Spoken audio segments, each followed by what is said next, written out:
Good morning mga kabisote! Gusto mo bang mag-ihaw pero ayaw mong mausukan? I-try mo tong pan-grilled liempo natin. Napakadali at napakasimple lamang.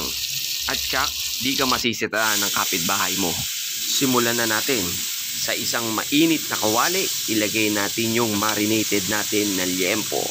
Ito yung minarinate natin kahapon na itinuro ko. Tsak, kapit na kapit na ang lasa nito mga kabisote.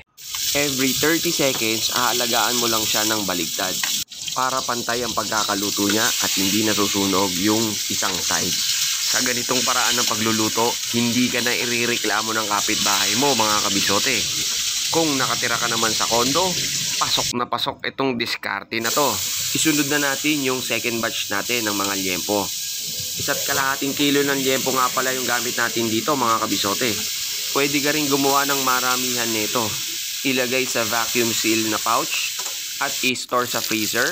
Then kapag kakainin na, itaw muna and then ilagay lang sa kumukulong tubig for 2 to 3 minutes. Parang bagong luto na ulit yan. Hango ito sa konsepto ng kaibigan nating may-ari ng Boil BQ. Shoutout sa iyo, Master Idol Aris Lapus. Oh, di ba? Ang galing. At isang kembot na lang. Oh, ano pang hinihintay mo, kabisote? Tara! Kakain na!